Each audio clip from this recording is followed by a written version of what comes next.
அஸ்ஸலாமு அலைக்கும். இன்னைக்கு ஒரு பேக்கிங் விலாக் பார்க்கலாமா? ஸோ இன்றைக்கி பார்த்தீங்கன்னா ஃபுல்லாகவும் நான் இன்றைக்கி சேல்ஸ் பண்ணுற ப்ரௌனி எப்படிலாம் நான் வந்து மேனேஜ் பண்ணிகிட்ருக்கேன் அப்படிங்கிறத இந்த விலாகில் பார்க்க போகிறோம். ஆக்சுவலி இன்றைக்கி 1 கேஜி ப்ரௌனி ஆர்டர் இருக்குது. ஸோ இதெல்லாம் வந்து நோன்பு அன்னைக்கு எடுத்த விலாகு தான். நான் வந்து ரம்ஜானுக்கெல்லாம் அப்புறம் தான் எடுத்து எடிட் பண்ண முடியுது.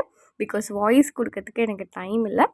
ஸோ இது வந்து கரெக்டாக 1 கேஜி ப்ரௌனி. பட் நான் வந்து தனித்தனியாக செஞ்சிட்ருக்கேன். ஒட்டுக்கையே செஞ்சிடணும்னு நினச்சேன். பட் வந்து ஒரு கஸ்டமர் வந்து ஸ்வீட்லெஸ் ப்ரௌனி கேட்டிருக்காங்க. என்கிட்ட வந்து ஆல்மோஸ்ட் வர கஸ்டமர்ஸ் எல்லாருமே பார்த்திங்கன்னா மோஸ்ட்டாக வந்து இந்த ஸ்வீட் கம்மியாக தான் கேட்குறாங்க. கொஞ்சம் ஸ்வீட்னஸ் கம்மியாகவும் ஒயிட் சுகர் இல்லாமல் கேட்குற கஸ்டமர்ஸ் தான் நிறைய பேர் இருப்பாங்க.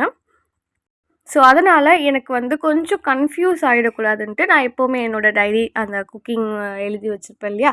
ஸோ எப்போவுமே நான் வந்து ரெகுலராக இந்த நோட் எழுதி வச்சுருவேன். நோட்டில் எழுதி வச்சிட்டோம் அப்படின்னா நம்ம எப்போவுமே என்னெல்லாம் ரெசிபி பண்ணுறோம், ஏதாச்சும் மைண்ட்லேருந்து ஸ்கிப் ஆகிடுச்சு அப்படின்னா நோட் எடுத்து வச்சுப்பேன். ஸோ தட் நமக்கு கொஞ்சம் வந்து ஈஸியாக இருக்கும். வீட்டில் நம்ம செஞ்சு சாப்பிட்றத விட நம்ம வெளியில் கொடுக்கும்போது கரெக்டாக எல்லாமே வந்து பர்ஃபெக்டாக இருக்கணுன்றதுக்காக நான் எப்போவுமே நோட் எடுத்து வச்சுப்பேன். இப்போ நான் வந்து ஃபஸ்ட்டு செஞ்சிட்ருக்கேன் ஒரு 1/2 கேஜி. இதுலேயே நான் வந்து கொஞ்சம் வந்து எப்படியெல்லாம் நம்ம வந்து சேஞ்சஸ் கொடுக்கலாம், எப்படிலாம் மிக்ஸ் பண்ணுறதுல நம்ம சேஞ்ச் கொண்டு வரலாம் அப்படின்றத ட்ரை பண்ணிகிட்ருக்கேன். பிகாஸ் பார்த்திங்கன்னா சாக்லேட்லேயே நம்ம சுகர் சேர்த்து பார்ப்போம் மெல்ட் ஆகுதா அப்படின்ட்டு. நான் ஒயிட் சுகரும் ப்ரௌன் சுகரும் வந்து மெல்ட் டார்க் சாக்லேட்டில் சேர்த்துட்டு மிக்ஸ் பண்ணிகிட்டு இருக்கும்போது எனக்கு மெல்ட் ஆன மாதிரியே தெரியல. ஸோ இந்த மாதிரி கெட்டியான மாதிரி இருந்துச்சு. சரி, ஓகே, இதுலேயே ஒரு 2 முட்டையை சேர்த்துட்டு நம்ம கொஞ்சம் ஓரமாக வச்சிடலாம். இது வந்து மெல்ட் ஆகி இருக்கட்டும் அப்படின்ட்டு 2 முட்டையை இதுலேயே சேர்த்து நல்லா வந்து மிக்ஸ் பண்ணி எடுத்துக்கிறேன். ஃபஸ்ட்டு வந்து ஸ்வீட்லெஸ்ஸாக இல்லை ஸ்வீட்டான்ட்டு எனக்கே மறந்து போயிடுச்சு. நான் வந்து செஞ்சு முடித்ததுக்கப்புறம் உங்களுக்கு டாப்பிங்லேருந்து ஆட் பண்ணுவேன். டாப்பிங்கில் பார்த்திங்கன்னா சேம் டாப்பிங் தான் 2த்துக்குமே. கொஞ்சம் ஸ்வீட் கம்மியாக இதில் நான் சேர்த்துப்பேன். ஸோ இப்போ வெனிலா எசன்ஸ் சேர்த்துட்டு நல்லா மிக்ஸ் பண்ணிட்டு இது கொஞ்சம் ஓரமாக வச்சிடுறேன். ஏன்னா இதில் சுகர் வந்து இன்னும் கொஞ்சம் டிசால்வ் ஆகாமல் இருக்குது. ஸோ அதனால் அதை சைடில் வச்சுட்டு இது எப்போவுமே நான் நார்மலாக முட்டை பீட் பண்ணிவிட்டு வெனிலா எசன்ஸும் சுகர் சேர்த்துட்டு இன்னொரு 1/2 கேஜி ரெடி பண்ணுவேன் இல்லையா? அதை நான் ரெடி பண்ணிக்கிறேன். இந்த மாதிரி ட்ரை பண்ணும்போது எனக்கு கொஞ்சம் சீக்கிரமாகவே வேலை முடிஞ்ச மாதிரி இருக்குது. அண்ட் அந்த சில்கினஸ் நல்லா சூப்பராக ப்ரௌனியில் கிடைக்குது. ஸோ இப்போ பார்த்தீங்கன்னா சைடில் எடுத்து வச்சுருந்து இல்லையா நம்ம சுகர் கரையுதான்னு பார்க்கலான்ட்டு இந்த நேரத்தில் அந்த சுகர் வந்து நல்லா கரைஞ்சிருந்துச்சு. ஃபஸ்ட்டு இதை வந்து நான் டின்னில் சேர்த்துக்கிறேன். இந்த மாதிரி டின்னில் சேர்க்கும்போதே நான் ஓடிஜி 10 மினிட்ஸ் ப்ரீ ஹீட் பண்ணுறதுக்கு ஆன் பண்ணி எடுத்து வச்சுட்டேன். ஸோ இப்போ இது வந்து நல்லா லெவல் பண்ணி விட்டுடலாம். ஸோ இதை வந்து ட்ரிபிள் சாக்லேட் டாப்பிங் தான் சேர்க்க போகிறேன். அன்றைக்கின்னு பார்த்து என்கிட்ட ஒயிட் சாக்லேட் வேறு தீர்ந்து போயிடுச்சு. நான் என்ன பண்ணுறதுன்னு தெரில. ஆக்சுவலி இந்த ஆர்டர்ஸ் எடுக்கும்போதே ரொம்ப பெரிய ப்ராப்ளம் ஆகிடுச்சு.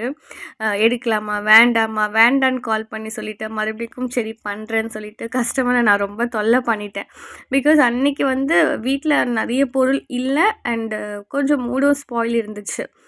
ஆர்டர் எடுக்கிற நிலமையிலையும் இல்லை. ஸோ ஃபைனலாக லாஸ்ட்டு ஒரு 10 to 15 மினிட்ஸ் இருந்துச்சு எனக்கு. அப்போ தான் நான் இந்த ஆர்டரை வந்து ஓகே சொன்னேன். அடுத்தது பார்த்திங்கன்னா என்னோடய ஃப்ரெண்டுக்கு நான் வந்து ஈரோடு வந்து ஆர்டர் கொடுத்துருந்தேன்ல, அந்த ரெசிபி தான் இது. அவளுக்காக நான் கொஞ்சம் செஞ்சுருந்தேன். பட் அந்த கஸ்டமர் ரொம்ப ஸ்வீட்டு. என்னோடய ஃப்ரெண்டோட ஃப்ரெண்டு தான்.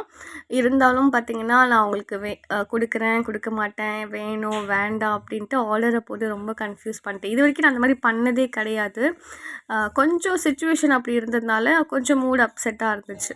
அதுக்கப்புறம் என்னோடய ஃப்ரெண்டு தான் கால் பண்ணி, இல்லை எப்போவுமே நீ ஆர்டர்ஸ்க்கெல்லாம் நோ சொல்லக்கூடாது, உன்னுடைய பர்சனல் வேறு வச்சுக்கோ, ப்ரொஃபஷ்னல் வந்து நீ கண்டிப்பாக பண்ணி கொடுக்குறேன்ட்டு ரொம்ப மோட்டிவேட் பண்ணியிருந்தா சுஷ்மிதா. ஸோ அவளுக்கும் ரொம்ப ரொம்ப ஹாப்பியாக வந்து நான் தேங்க்ஸ் சொல்லிக்கிறேன். ஸோ நான் வந்து எப்போவுமே வந்து அப்செட்டாக இருக்கும்போது எப்போவுமே சரி அவள் எனக்கு மோட்டிவேட் பண்ணிக்கிட்டே இருப்பாள். ஸோ அது எனக்கு ரொம்ப ரொம்ப பிடிச்சிருக்கு. இந்த மாதிரி மோட்டிவேட் பண்ணுற ஃப்ரெண்ட்ஸ் உங்களுக்கும் இருக்காங்களா உங்கள் சர்க்கிளில் அப்படின்னா மறக்காமல் கமெண்ட் பண்ணுங்கள். இது பார்த்திங்கன்னா நான் வந்து நட்ஸு அதுக்கப்புறம் வந்து அது அசோட்டட் பாக்ஸ் தான் ரெடி பண்ணிகிட்ருக்கேன் என்னோடய ஃப்ரெண்டுக்காக, ஈரோட்டில் இருக்கிற கீர்த்திக்கு. ஸோ நல்லா ஒரு பைட்ஸ்லேயும் நல்லா சூப்பராக நட்ஸும் சாக்லேட்டும் இருக்கணுன்றதுக்காக நட்ஸ் வந்து சேர்த்தாச்சு. அவன் வந்து நல்லா ஹீட் ஆகிடுச்சு. இப்போ நான் 2த்தையும் ஒட்டுக்கவே பேக் பண்ணி எடுத்துக்க போகிறேன். ஸோ மிக்ஸ் பண்ணுறது தான் கொஞ்சம் டிலே ஆகிடுச்சு இது தனித்தனியாக அப்படின்ட்டு. ஸோ அதனால் நிறைய வெசல்ஸ் வந்து எனக்கு சேர்ந்து போயிடுச்சு. So okay. இப்போ 2த்தையும் நான் வந்து பேக் பண்ணி எடுத்துக்கிறேன். இது நான் கரெக்ட்டா ஒரு 4:30, 5:00 தான் நான் நோம்பு நேரத்தில இந்த ப்ரௌனி வந்து ரெடி பண்ணிட்டுருந்தேன். அடுப்பில வச்சாச்சு. சாரி ஓடிஜில வச்சுட்டேன். ஸோ கரெக்ட்டா 20 மினிட்ஸ்ல என்னுடைய ஓடிஜில பேக் ஆயிரும். 20 மினிட்ஸ் கழிச்சு பார்க்கலாம்.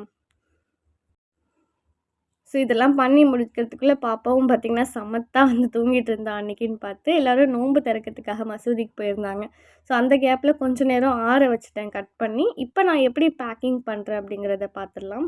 எப்போவுமே நான் வந்து கிச்சன்லேயே தான் வச்சுப்பேன். ஏன்னா பசங்க எப்போவுமே வந்து தொல்லை பண்ணுவாங்க. அவங்களோட மூட் எப்படி சேஞ்ச் ஆகும்னு சொல்ல முடியாது இல்லையா? அப்புறம் ப்ரௌனி மேலேயே வந்து விழுந்துட்டாங்க அப்படின்னா, அதனால கிச்சன்லேயே வந்து வந்து நான் பேக்கிங் வந்து ஸ்டார்ட் பண்ணிருவேன். பசங்கள்லாம் ஸ்கூல்ல இருக்கும்போது நான் கரெக்ட்டா ஹால்ல கொஞ்சம் நல்லா காத்தோட்டமா நல்லா ஃப்ரீயா வந்து பேக் பண்ணுவேன். கிட்ஸ் இருக்கும்போது நான் கிச்சன்லேயே இந்த மாதிரி ராப் பண்ணி பேக் பண்ணிருவேன். ஸோ இப்போ இத நான் வந்து மார்னிங் குடுக்கணும். ஸோ நைட்டு பார்த்தீங்கன்னா 10:30 ஆகுது. எல்லோரும் பசங்கலாம் தூங்கிட்டாங்க. நானும் என் ஹஸ்பண்ட் மட்டும் தான் முழிச்சுட்ருக்கோம். கையில குட்டி பாப்பாவும் முழிச்சுட்ருக்காங்க. குட்டி பாப்பாவ வச்சுக்கிட்டே தான் நான் வந்து வெயிட் மிஷினில் வெயிட் போட்டு பாக்ஸில் பேக் பண்ணி ஏன்னா மார்னிங்கே ஸ்கூலுக்கு போகும்போதே எடுத்துகிட்டு போறாரு கொரியர் போடுறதுக்கு. அதுக்காக எல்லாத்தையும் கடகடன்ட்டு பேக் பண்ணி எடுத்துகிட்ருக்கேன். ஸோ ப்ரௌனி பண்ணிவிட்டு மிடில்ல பார்த்தீங்கன்னா, அது பேக் ஆகிறதுக்குள்ளேயே நான் வந்து செஹருக்கும் சமைச்சு வச்சுட்டேன் டக்கு டக்குன்ட்டு. அதுக்கப்புறம் இந்த பாக்ஸில் தான் நான் வந்து இன்றைக்கி வந்து பேக் பண்ணி கொடுக்க போகிறேன்.